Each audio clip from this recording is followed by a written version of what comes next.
Well, hey there, everybody. Welcome back to another episode of the Island Church Weekly podcast. As much as it may seem, it is actually not a chilly day in Florida. It is just chilly in my house, so I'm wearing the sweater today. Pastor Will is probably more appropriately dressed for the weather, which is that nice golf polo, right? Or, oh, that's a long sleeve shirt. Okay, cool. Yeah, That's long probably a sleeve, little bit man. more It's only accurate. 3 days a year you can wear this. I know. We don't get many days of it. I have some nice sweaters from when we used to live in Boston, so occasionally I just out of the sense of I can't stare at this in my closet anymore. I have to wear it, even if it's 80 degrees and there's no reason for it, because 80 degrees might as well be a winter day here. So yeah, so it is not actually that chilly, but we're enjoying the weather, man. We just got off of, I'll share a little bit about us. Just got off of a 3-day weekend at Disney with the kids, which was fun, very stressful. And yeah, I can say, I think that's probably our last big Disney trip with the kids for a while. They're getting to that age where Universal's a little more fun, a little less crowded, a little more cost effective. And so, yeah, thanks for we had a lot of people on my team, especially who were praying for us. They said, we're going to need the prayers because as much as that's a fun trip, it is a very stressful trip for mom and dad. So yeah, I had a great weekend. How was the weekend at Island Trip? I would love to hear about it. It was good. I'm just hoping you spend a lot of money over there in Orlando so that keep some taxes down in our state. So I definitely spent the money. I think at one point someone tried to sell us on a Disney Vacation Club package, and my son said, that would be so fun. We should do that. I said, do you want that or do you want to go to college? And he said, I think college. I said, okay, cool. That's our answer. that's good. So Sunday was another good day. Had a big full and warm congregation with us, and a lot of smiley faces. Some of the people have been down for the winter. We had some guests out here actually local in our church family. And so I just, again, commend our people for encouraging new people and speaking to them and engaging with them. That's really good. So that's a good thing. And so it was a good service. This past week, man, I was dealing with hang-ups and hurts. We're talking about these, moving our faith forward. Often we get to have hang-ups and personal hang-ups. And then we have been hurt. Either we hurt ourselves, others hurt us, or maybe just life, just kind of natural circumstances. And so how do we get beyond those things, or how do we get through those things so that we can really experience the joy of our salvation? So we really kind of looked at that. Well, interesting kinds of things. If people weren't here Sunday, if you happen to be out, I encourage you to go back and maybe take a look at that. But one thing that wasn't on the video would be at the end of the service, we had down front a garbage can. It wasn't up part of the new decor. I didn't get Sandy's permission for that. But it was down front. That's right. And then we had a little offering basket on a little table. And so we said to people, even up front in the front part of the service, said, hey, look, if there's something that you just need to put behind you, some type of hang up, maybe it's even a hurt, that's just kind of a personal offense or something that you just need to put behind you, then bring it down front, right on 3x5 car, put it down, put it in the garbage can and be done with it. I said, I'm not even going to look at it. If you want to share something with me, that'd be fine, but I'll dispose of those. And then if there's something that I just need to turn this over to God, I just need to give it to God, then just place that, write it down, put it in the offering basket there. There was a little basket that we put down front. And so I think we had quite a number of people that responded to that. So we all have, life just gives us bumps and bruises, right? Yeah. Absolutely. And so I think it was a good Sunday for us. That was kind of the day for us. Awesome. Well, what's coming up in the life of the church that folks need to know about? Well, we got Easter sunrise service and the Easter egg hunt. Let me tell you a couple things about that. The sunrise service is going to be actually at the Pavilion, number 14, where we were last year.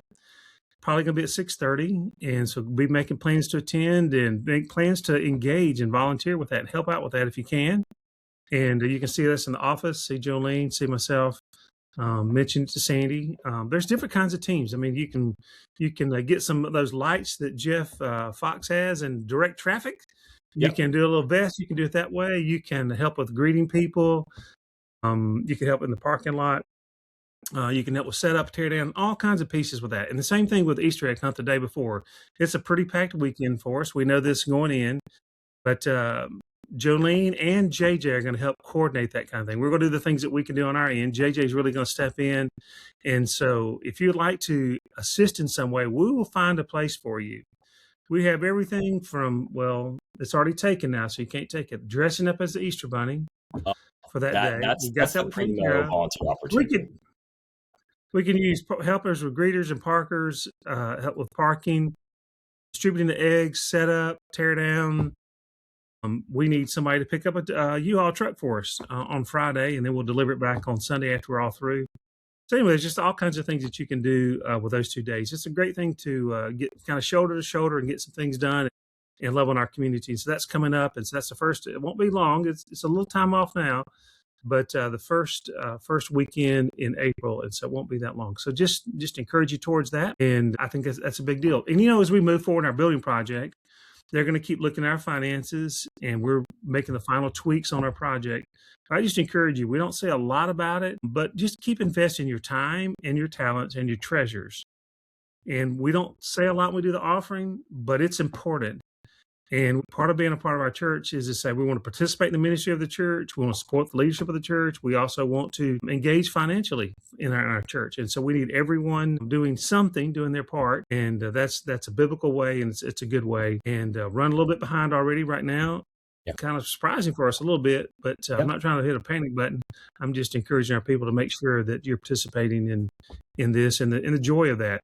Again, I think I said it from the pulpit one time. I said, I've never had somebody say, I gave back to God. I trusted Him, and I wish I wouldn't have done that. Yeah, no one ever says that. Doesn't work that way, does it, Matt? Not at all. Not at all. Awesome. Very cool. Very cool. Well, what's a way that folks can be praying for the church this week, or maybe taking the next step?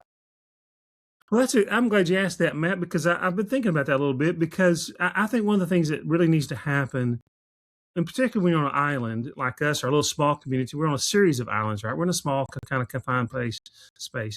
It really is important to speak positively about your church, not just good. Because there are a lot of things going on here, and there are a lot of good things. God's doing some things in some people's lives. Absolutely. It's really important because, bad news is, that it travels much faster.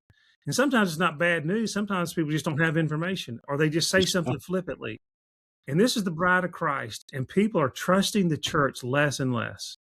And it really is important that we speak positively about that. And so it's one thing to, and I'll let you say a word about it too in just a second here, but it's one thing to say, hey, let me invite you to my church. And they're probably thinking like, well, if I wanted to be at church, I'd probably already be there. Right. Yeah. But what you can do is do some different kinds of things. Talk about things like, when I was at the worship service today, I was really encouraged. I got some insights from the pastor, or that I was really encouragement from the music, or I engaged with people, and there was just people smiling and being helpful. Or maybe this, I was at church.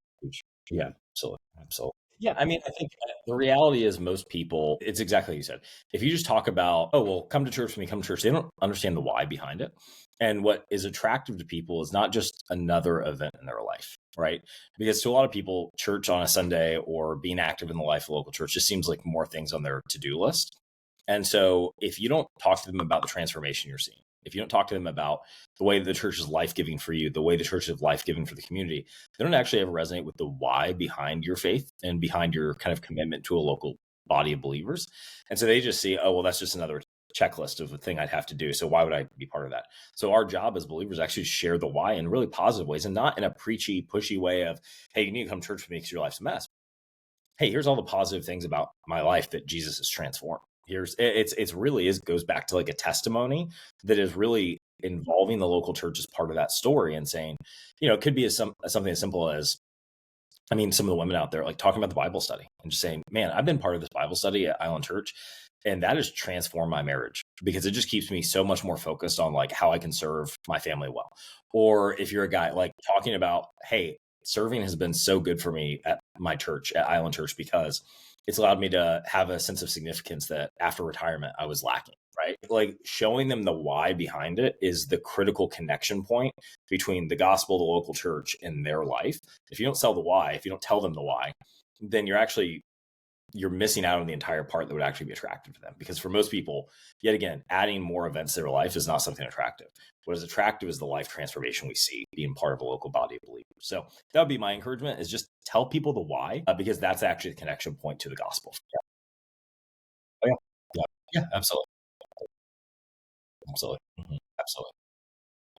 Yeah, absolutely. They're seeing it show up in the local church. So that's huge. Pastor Will, thank you so much for sharing. Absolutely. Be praying about language and how you talk about the church, how you talk about the transformation. That's such a great word and a great place to end it for today.